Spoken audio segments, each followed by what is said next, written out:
Praise the Lord. सभी आत्मिक जनों को नमस्कार। मैं इस उपवास के दौर में मैं एक नए विषय पर मैं आज चिंतन मनन करने के लिए आपके पास खड़ा हूँ। लूका की सुसमाचार 18वें अध्याय का 31 पद से लेकर 34 पद और 19 पद से लेके में 19 अध्याय में एक से लेकर 10 तक का पद। लूका की सुसमाचार 18वें अध्याय 31 से 34 और 19 अध्याय का 1 से 10, इस पर हम आज समझेंगे और उसकी व्याख्या हमको करना है। आज हमें देखने को मिलता है जीसस क्राइस्ट जो है जो है यरूशलेम में अपनी अंतिम यात्रा की दौर पे चल रहे हैं। ऐसे समय में यीशु अपना जो क्रूस का समय निकट आने के बारे में वह भविष्यवाणी कर रहे हैं। हमें देखने को मिलता है कि अपनी मृत्यु के विषय में यीशु की तीसरी भविष्यवाणी थी वो, और साथ ही साथ जो 19 अध्याय में चुंगी लेने वाले जक्कई के विषय में जो पापी था उसके बारे में था। यह दोनों अध्याय के बारे में हम थोड़ा चिंतन मनन करते हैं। हमको ये देखना है, यीशु जानता था कि क्रूस का समय बहुत निकट आ चुका है। वे अपने चेलों को पहले से बता रहे थे, पर वे समझ नहीं पा रहे थे चेले लोग, क्योंकि चेले को इसकी व्याख्या नहीं समझ में आ रही थी। उसी यात्रा में वे पापियों का उद्धार भी करने का कार्य कर रहे थे, जैसे जक्कई का करते हैं उसमें। या आगे हम उस पर अध्ययन करेंगे। यहाँ एक गहरा विरोधाभास है, चेलों की अज्ञानता और साथ ही साथ पापी का हृदय परिवर्तन। ये जक्कई के मारे में ये दोनों काम समान रूप से हम इसका अध्ययन करते हैं। हमें देखने को मिलता है लूका की सुसमाचार 18वें अध्याय 31 से लेकर 34 तक को हमको देखते हैं। दुख और महिमा की भविष्यवाणी जो है प्रभु यीशु मसीह के द्वारा किया जाता है। वे ये पहले से बता रहे हैं कि मैं पकड़े जाएंगे, और वो अपने पकड़े जाने के बारे में ये पहले से अपनी भविष्यवाणी कर रहे हैं, और उनका अपमान और हत्या के बारे में भी वो बता रहे हैं, और साथ ही साथ तीसरे दिन जी उठने के बारे में भी वो अपने बारे में पहले से बता रहे हैं। लेकिन चेले इस बात को नहीं समझ पाए थे। लेकिन परमेश्वर की जो योजना होता है उसको जो है मनुष्य जल्दी नहीं समझ पाता है। क्रूस यानी क्या होता है? दुख है। दुख के बाद में एक पुनरुत्थान है जो जी उठने की बात करता है, यानी कि महिमा का दिन आता है, जिसे हम लोग ईस्टर के रूप में मानते हैं। क्रूस का दिन मतलब यानी कि गुड फ्राइडे का दिन मानते हैं। तो इस दोनों विषय के बारे में प्रभु यीशु मसीह पूर्व में ही अपने चेलों को बता चुके हैं। आज हमें भी वो चीज़ मालूम है, और हम लोग उसके हिसाब से प्रभु यीशु मसीह के साथ हम लोग जुड़ कर चलने के लिए हम लोग उपवास के माध्यम से उन्हें याद कर रहे हैं। इस बार आज हमको देखते हैं इसके संदर्भित वचन में यशायाह की पुस्तक 53वें अध्याय 3 से लेकर 5 तक में क्या लिखा है कि यीशु मसीह के बारे में भविष्यवाणी कर रहा है कि दुख उठाने वाला एक सेवक हो बनेगा। वह जो है पापों के लिए घायल किया जाएगा। है जो किसके पापों के लिए? हमारे पापों के लिए, हमारे पापों को उद्धार के लिए कष्ट हम वो उनको घायल किया जाएगा, उनको हत्या की जाएगी। ये उसके बारे में वहाँ बताया जा रहा है। तो गोस्पल का पुस्तक जो है मार्कोस की 8वें अध्याय 31 में पद में हम देखते हैं, यीशु ने पहले से बताया है कि दुख और मृत्यु परमेश्वर का योजना का एक हिस्सा है। ये उन्होंने बता चुका है।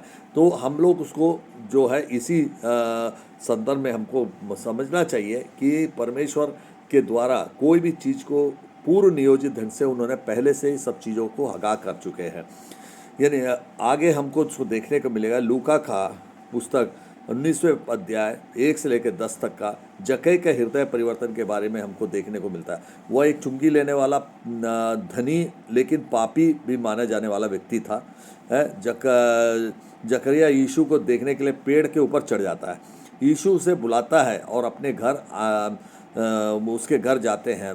तो जक्कई का हृदय परिवर्तन वहाँ हो जाता है। वो आधा धन वह गरीबों में को दे देता है, और 4 गुना लौटाने का, जिससे भी वो कर्जा ब्याज लिया है उसका 4 गुना लौटाने की वचन भी वो वहाँ पे देता है।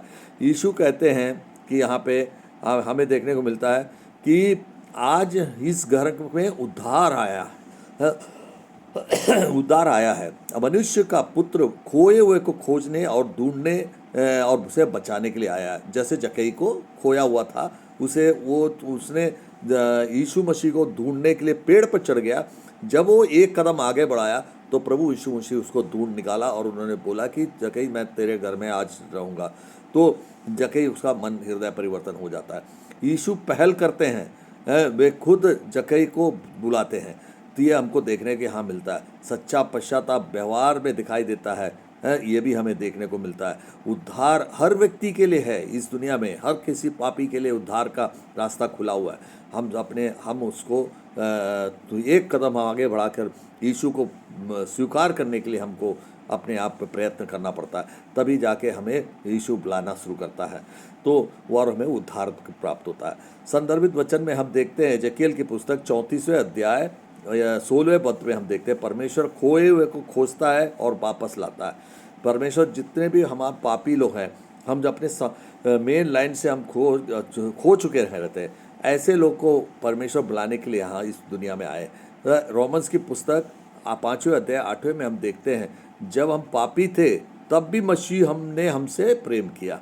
जकई पापी होने के बावजूद भी परमेश्वर ने प्रेम करता है। तो आज हमें ये सबसे बड़ी बात है, ये परमेश्वर की योजना रहती है कि वो पापी को प्रेम करता है ताकि वो उसका उद्धार प्राप्त कर सके।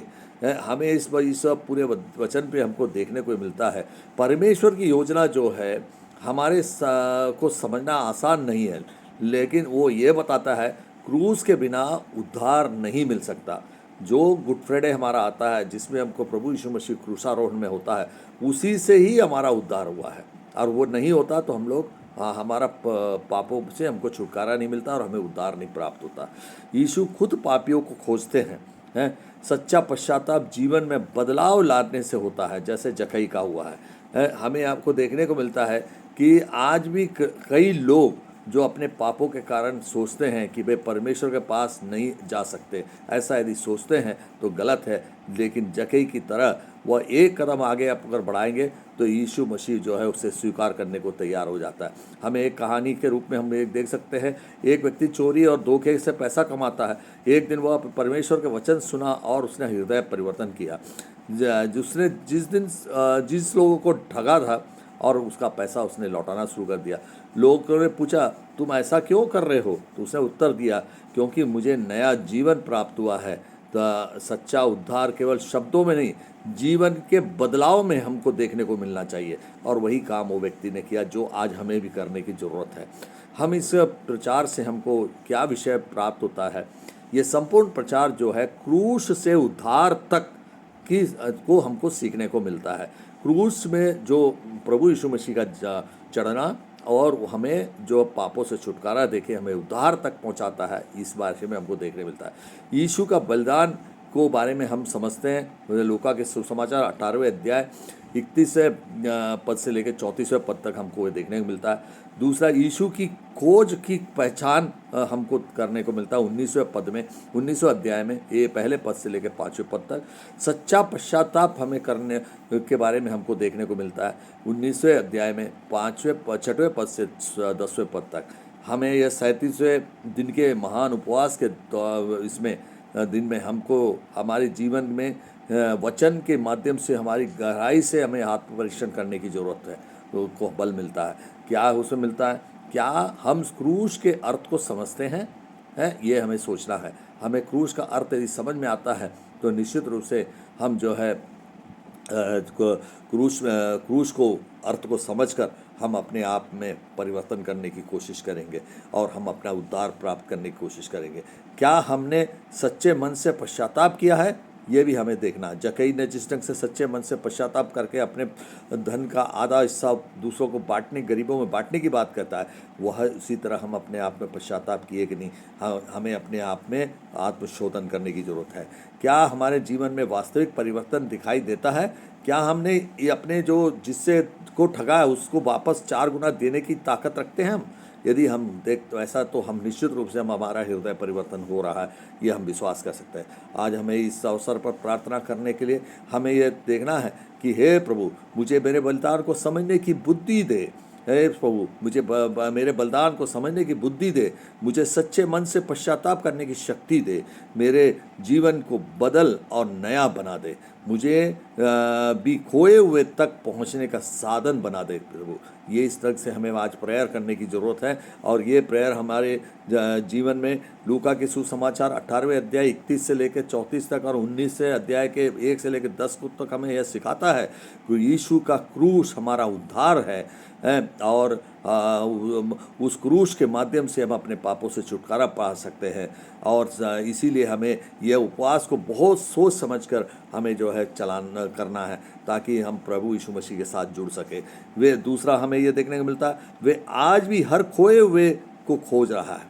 आज हम लोग जो खोए हुए हैं, हम लोग अपने जीवन में पाप में खो गए हैं, ऐसे लोगों को भी प्रभु यीशु मसीह अभी खोज रहे हैं और ढूंढ रहे हैं। हम उस खोए हुए में से हम लोग भी आते हैं। तो हमें अपने आप को प्रभु यीशु मसीह को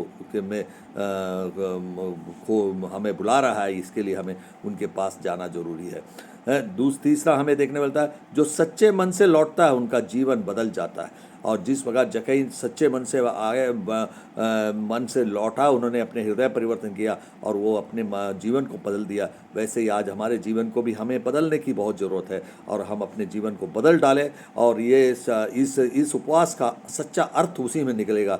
इस सार्थक बन सके, इसको हमको देख कर, समझ कर, सीख कर हमारे जीवन में, हमारी कलीसिया में, हमारे दोस्त यार में, हमारे सुनने वाले सभी के लिए, और साथ ही साथ ये संपूर्ण देश और राष्ट्र के लिए भी ये बहुत ज़रूरी होगा। सभी इंसान को अपने जीवन में परिवर्तन करना जरूरी है, ताकि हम प्रभु यीशु मसीह में के क्रूस में हम अर्पित होकर, उनके साथ प्रार्थना के साथ जुड़कर, उनके साथ बताए रास्ते पर चलकर, हम अपने किसी से कुछ लिए हैं तो उसे वापस लौटाकर, हम अपने हृदय परिवर्तन को दिखाकर हम आज अपने आप में एक नया इंसान बनने की हमें कोशिश करनी है। और इसी तभी जाके हमें प्रभु यीशु मसीह हमें ग्रहण करेगा। God bless to all. सभी को आदमी को नमस्कार।